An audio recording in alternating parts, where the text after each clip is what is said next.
사회 구조적인 문제에 눈을 뜨기 더 크게 뜨기 시작한 거예요. 네. 오늘 2020년 10월 8일 목요일입니다.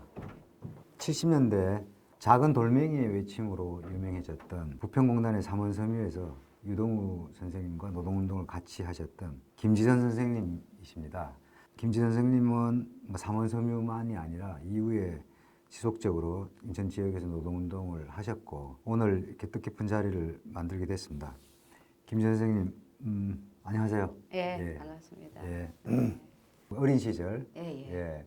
과정에 대해서 좀 말씀을 해주시겠습니까? 인천 동구의 만석동 아니요. 동구 송현동. 송현동. 송현 3동. 일명 똥고개라 하는 수도국산. 수도국산. 거기서 태어났어요. 54년에 태어나셨죠? 거기서 자랐습니다. 초등학교 5학년 때 어머님이 학교 갔다 오니까 저녁에 이제 집을 돌아가니까 어머님이 돌아가셨더라고요. 그래서 그때부터 이제 집이 어떻게 보면 기울어졌다고 할까요? 근데 중학교 졸업하고 아버지는 그나마 다녔던 부두 노동자도 연세가 좀 그때 50대 말쯤 되셨는데 해고당하셨어요. 말하자면 제가 이제 고등학교 가려고 했는데 갈 수가 없었던 거예요. 집안이 어려워서. 그래서 공장에 처음 들어간 게 내 이름으로는 안 되기 때문에 17살 때 이름은 안 되기 때문에 언니 바로 4살 더 먹은 언니 이름으로 대성목재에 취업을 했습니다. 비명소리가 들려서 가보니까 이 머리카락에 롤러에 빨려 들어가가지고 산재를 당한 거죠. 제가 그게 어린 나이 17살 때 그걸 본 거예요. 진짜 공장 가는 게 무서워서 그만뒀어요. 아무튼 우여곡절 속에 여동생까지 데려다가 욕고를 서울에서 하일동, 도남동 이런 데를 전전하면서 기술을 배워가지고 인천으로 오게 된 삼원섬유 옆에 있는 공도산업을 먼저 들어갔어요. 그때가 18살 정도예요. 18살, 19살. 19살 때.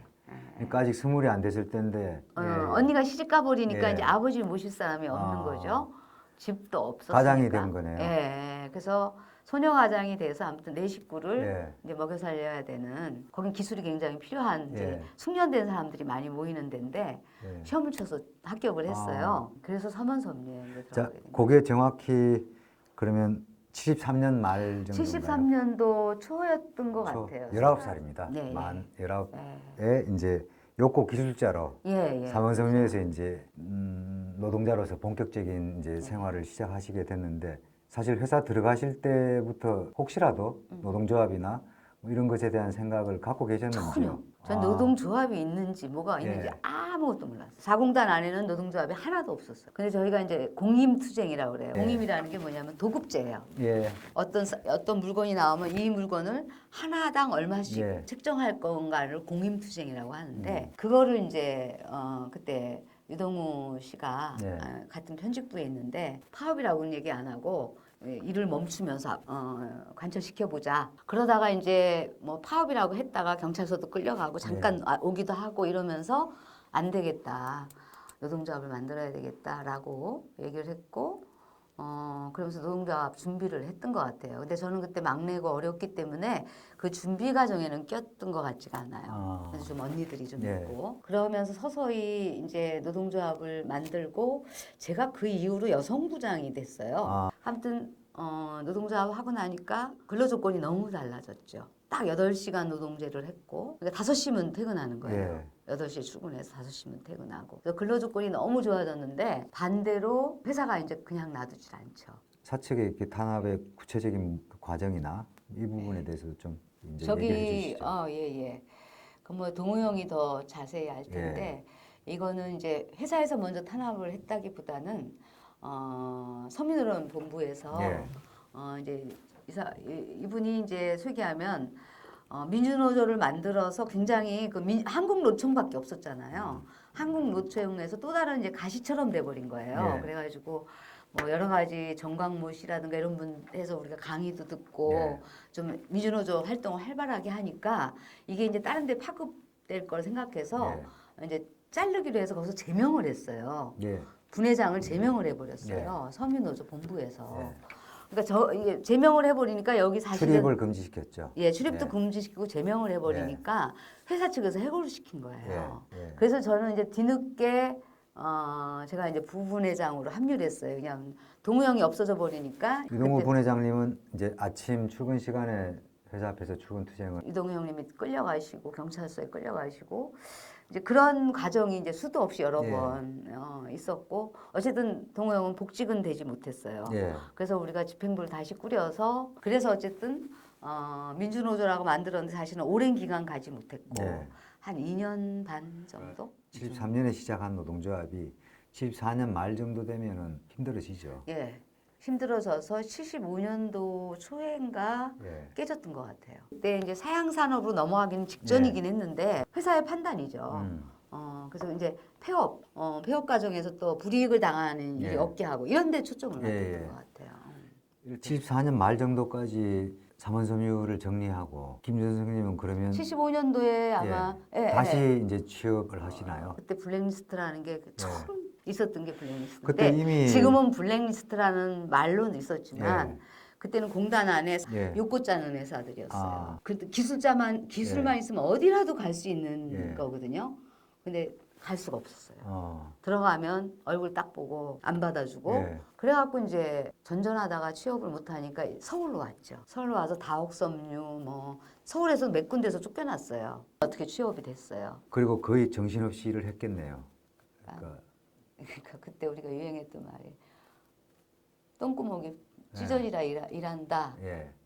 그런 얘기를 우리가 썼어요. 그러니까 시계를 항상 걸어놓고 초시계 이렇게 가는 거 걸어놓고 1분에 하나 짜기 위해서 진짜 그래가지고 하나가 뭐가 문제가 생기면은 그날은 이제 무너지는 거잖아요. 그렇죠. 그러니까 하다가 보면 망가지는 것도 있고 그 초시계처럼 움직였어요. 그러니까 얼마나 지금 생각하면 그렇게 안 하면 못 사니까. 그러니까 노동조합도 하랴 그것도 하랴 그러니까 사실은 온전하게 매달리지 못해 노동조합에도 인건비는 안 나오잖아요. 저희는. 그러니까 중간에 일하면서 이제 노동조합 활동도 해야 되니까 이게 월급제 같으면 그냥 대충 하면 되는데 남들은 10개 짤 때 내가 11개 짰는데 노동조합 하다 보니까 7개밖에 못 짜는 거예요. 그런 손해를 감수하면서도 노동조합이 해야 되니까 했고 저희 애들한테는 굉장히 큰 교훈으로 남고 그리고 이제 이걸 정당하다고 생각했으니까요. 김 선생님은 삼원섬유의 이제 경험 이후에 더 본격적으로 노동운동을 해야 되겠다는 생각이 계속 남아 있었겠습니다. 그런데 이제 사건이 있었어요. 78년 3월 26일에 여의도 부활절 투쟁이 있습니다. 구세군회관에서 등일방지 문제로 기도회를 열었어요. 끝나는 마당에 영등포 산선에서 온 노동자들, 그다음에 인천 산선에서 올라간 노동자들 그런 사람들이 이렇게 보면 대충 알잖아요. 저녁이나 같이 먹자. 그래서 모여가지고 그때 이철용 씨라고 그 빈민운동, 빈민운동 했던 이철용 오빠가 여기 오신 거예요.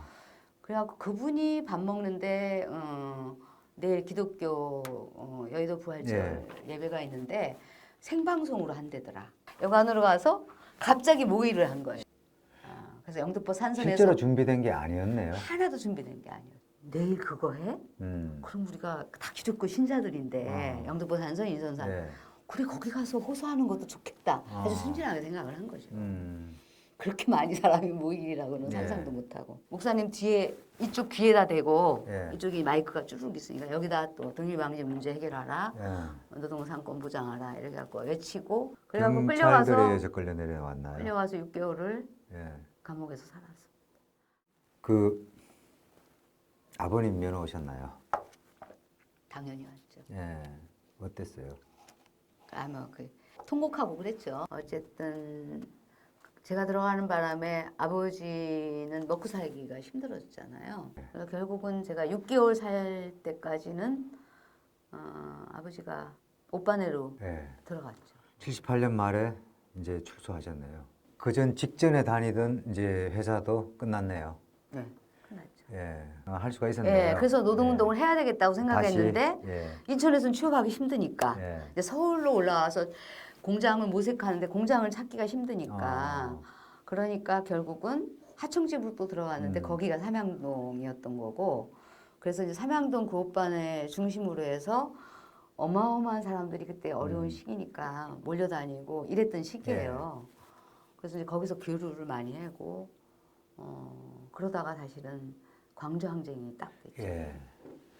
그러면 광주 5.18을 삼양동에서 네. 예. 어쨌든 광주 얘기를 들으면서 우리도 뭔가 해야 된다. 막 이래가지고 그 삼양동에서 벌렸던 일들이 예. 수배자들이 엄청 몰려온 거를 이게 도망시키는 일을 철령 오빠가 했어요. 몇 분들이 유인물을 만들었어요. 그 유인물을 만들어갖고 유인물을 배포하는 조를 짰어요. 구속되는 것보다 더 위험할 수 있는 일이었죠. 그런데 이 광주 항쟁 거기 당한 오빠들이 올라와서 얘기하는 걸 들으면서 물론 이제 저희가 감옥 생활까지 하면서 약간의 정치 의식이 노동 의식은 당연히 생긴 거고 정치 의식이 생기긴 했지만 광주 항쟁이 이렇게 되는 거를 보면서 이 사회의 구조적인 문제에 눈을 더 크게 뜨기 시작한 거예요. 그래서 이게 노동자라는 하나의 세력만 갖고 되는 게 아니라 이 거대한 이 권력 구조라는 게 이런 그 하나의 그 지역 하나를 통째로 이렇게 탄압하고 죽이고 이러면서 하는구나. 우리가 역사를 공부할 저희도 공부도 안 한 사람들 아니에요.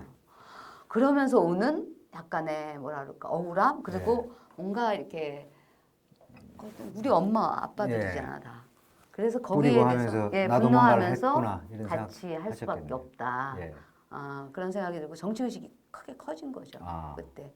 그래서 이제 어쨌든 정권을 바라보는 게 막연하게 노동운동 탄압 이런 게 아니라 전체를 보는 힘이 커진 거죠. 누가 뭐 교과서적으로 가르쳐 주지 않아도. 그러면서 이제 그렇게 80년대를 보냈죠. 80년 상황이 다른 누구보다도 사실 굉장히 그러니까 가깝게 광주는 아니었지만 몸으로 겪으신 것 같습니다. 그쵸.